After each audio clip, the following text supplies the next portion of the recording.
Hi, I'm Brandon Underwood, and this is my marriage and family internship. And I interned at the Homestead Assisted Living Home. It's in like about a mile away from the BYU Idaho campus, so relatively close. And so, just getting started. So finding my internship. I talked with, he was my current teacher, so I knew who he was, but I talked with Professor Green, and I made an appointment. His office is 223B in the Clark building. So I just made an appointment, and it ended up that he gave me a list of, I think, almost every internship that students did, and I had a couple of months to try to find it, and I ended up thinking I had an internship secured, but about 2 weeks before the semester started, they said I needed a car, and so that was the time when I went back to Professor Green, and he gave me the list of like 400 internships. I don't know the exact number, but I ended up calling the ones that piqued my interest, and I found the Homestead Assisted Living Home. So I'll talk more about that. And so, yeah, I just talked with Professor Green.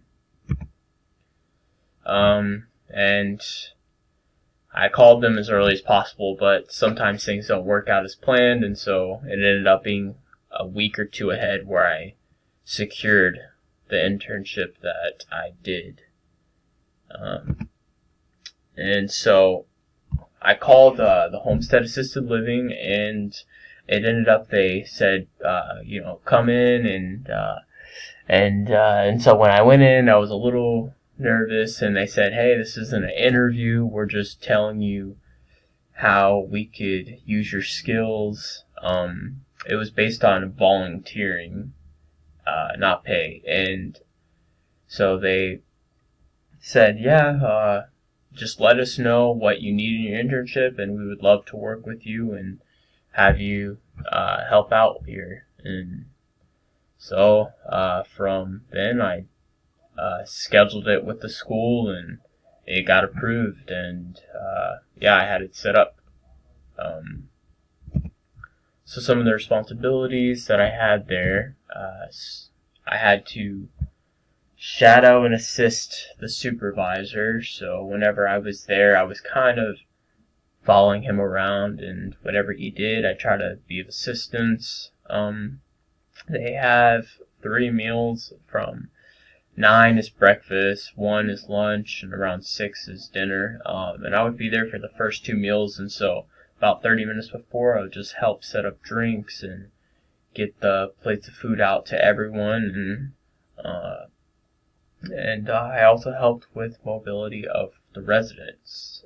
Some of them, they take them on trips, and a lot of them use walkers, and so when they're going on the trips on the bus, I would help them on and off the bus, and made sure they could walk and get their walkers to help them, and also I helped with the activities.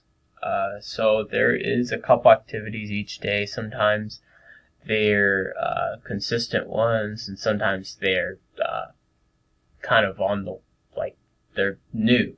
And so I just help.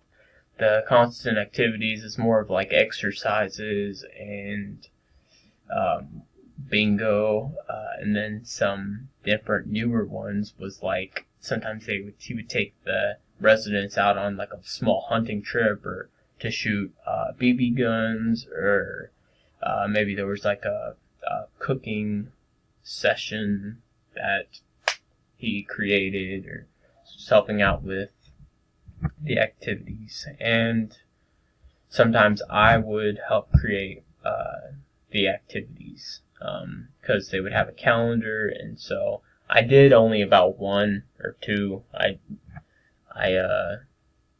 was pretty simple, but I mostly just followed him, my supervisor. How I contributed, so I made sure that I was always trying to be of help. I didn't want to be there and stand and not, just kind of feel like I'm there just to get a free meal, because they did offer food as you were volunteering. So if I saw any guest that was going up the stairs, I would just walk with them. Sometimes I would ask the secretary if there's anything I could do, but most of the time I had things to do, and sometimes I would even do them while the supervisor was doing emails or something. So I would lead some of the exercises or activities,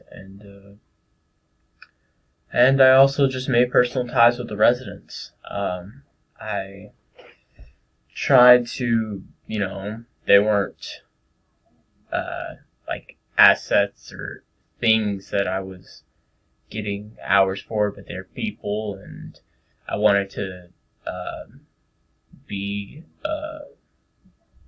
be welcomed and be enjoyed, and so I try to be personal and develop those relationships while I was there, because it's all about the residents and helping them. So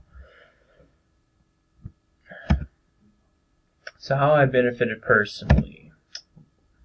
So overall, I learned more about myself and what I want in my future career. I learned how my strengths and my weaknesses, and what would mean, what would be meaningful for what I would want to do as a career, or how I want to impact people just on my everyday life. So learned about that.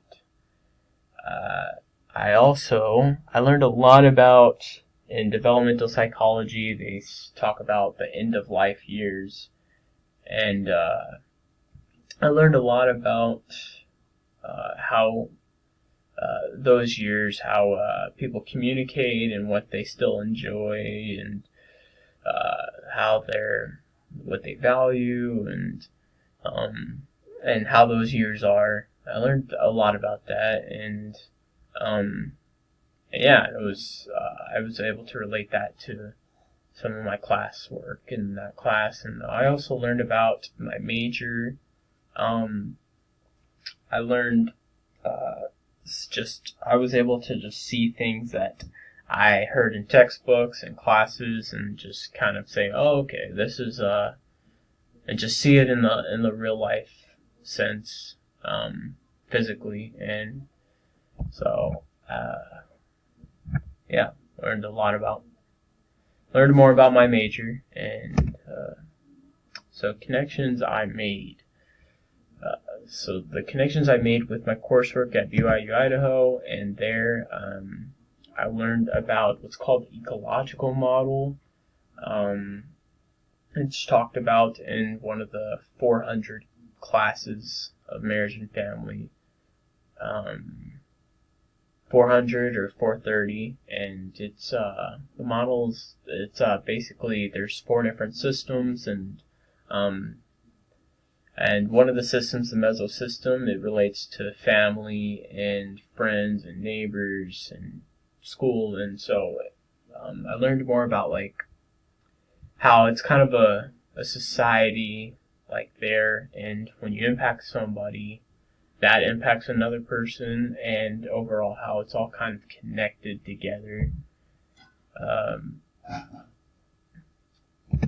I also learned about what's called the exchange theory. I learned, the residents there, whatever those needs that the residents have as a volunteer or as working there, if you gotta fulfill some of those needs, or else it just doesn't mean it's not as meaningful. And so I learned about, even though they're being assisted there and living, that you only mean as much to them as how you can personally benefit them and those specific needs that they have at those years of their life stage.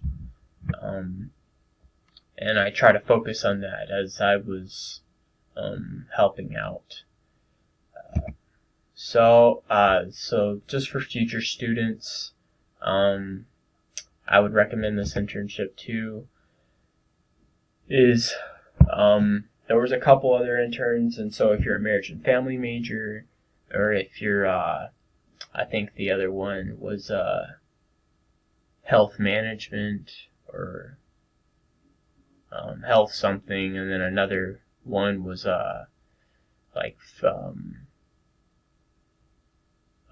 student another, like I think child and child education or something.